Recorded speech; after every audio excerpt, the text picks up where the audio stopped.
Ya, laporan biasa dari seorang pembantu presiden kepada Bapak Presiden mengenai beberapa hal yang berkaitan dengan dunia pertanahan dan dunia tata ruang, terutama yang berkaitan dengan proses perkembangan tata cara pemberian hak atas tanah, terutama hak guna usaha untuk perkebunan kelapa sawit di Indonesia. Dah, gitu aja.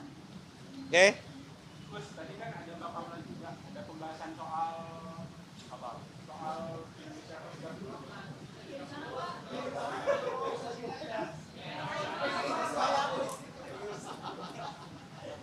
Kenapa, Mas? Jadi kan tadi kan ada paparan juga tadi. Oh enggak, itu enggak tahu saya.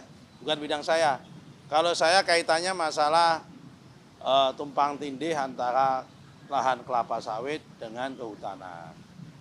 Yang hari ini sudah ada Satgas Kelapa Sawit yang dipimpin oleh Pak Menhan, Pak Jaksa Agung, Pak Panglima TNI, dan Pak Kapolri, di mana saya salah satu anggotanya. Ya, kita melaporkan berapa lahan yang ada tumpang tindih, berapa yang tidak tumpang tindih, kita laporkan.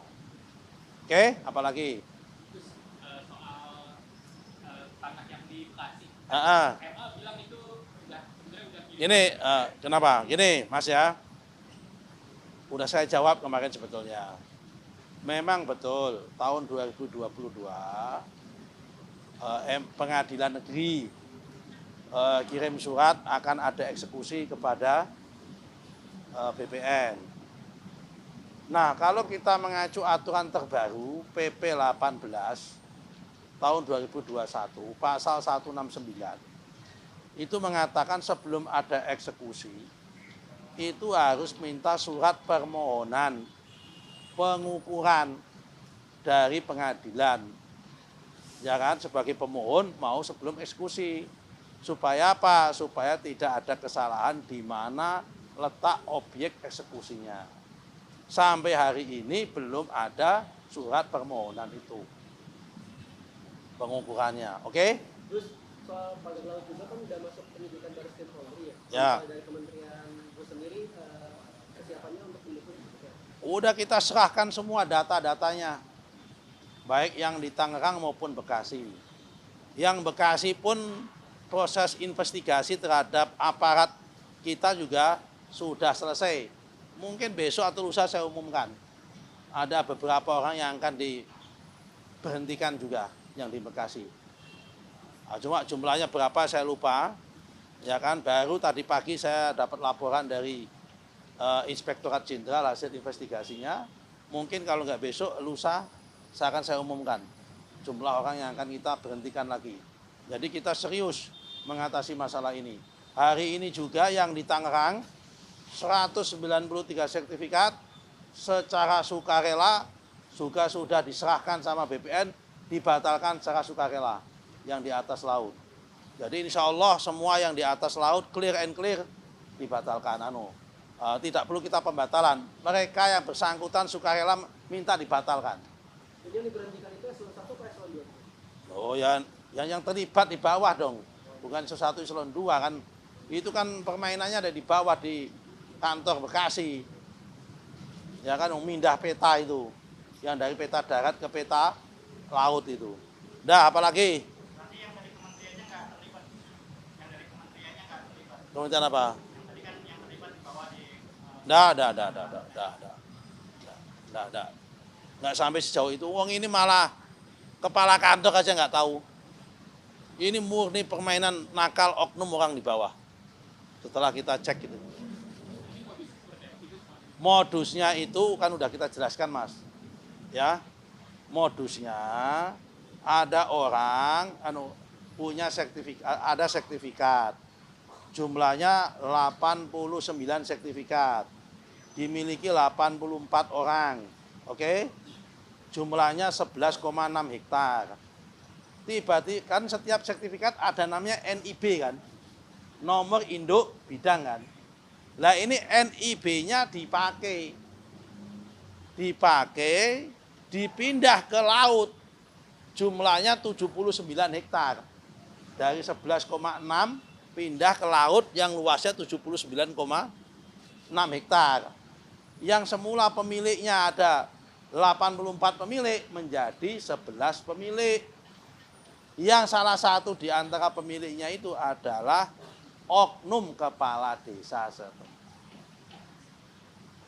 Ini kita batalkan, kita hapus. Dan pihak-pihak yang terlibat yang memindah peta ini kita usut. Kenapa? Ternyata saya kemarin salah, yang memegang akun itu memang kalau nggak kepala kantor, kepala seksi.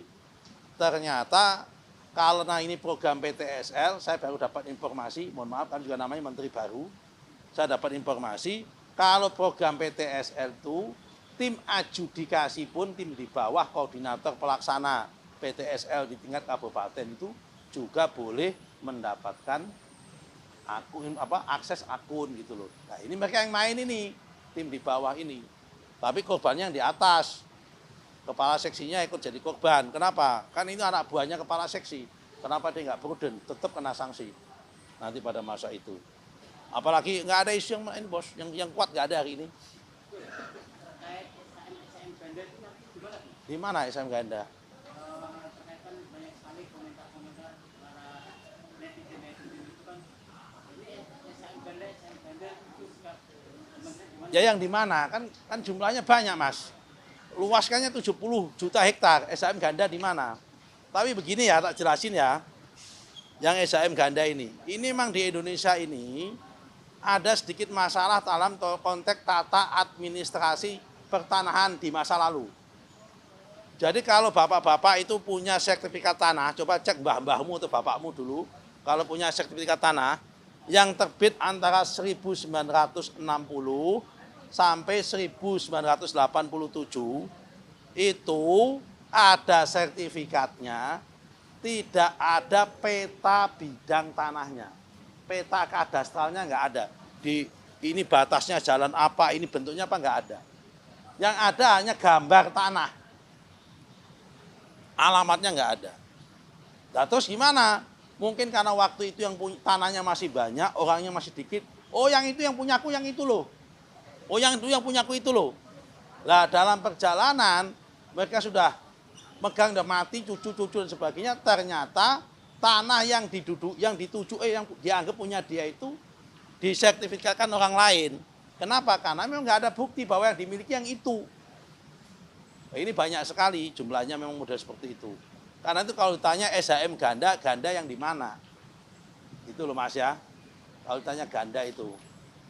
Karena memang problemnya itu di tahun 60 sampai 87 ini banyak sekali ada sertifikat, tidak ada peta bidang tanahnya.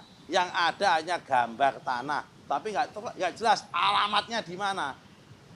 Nah kalau yang 87 ke sini, itu selain ada gambar tanahnya, ada peta bidang tanahnya. Ini kelihatan nggak pernah megang sertifikat ini. Atau belum pernah beli sertifikat kelihatannya ini.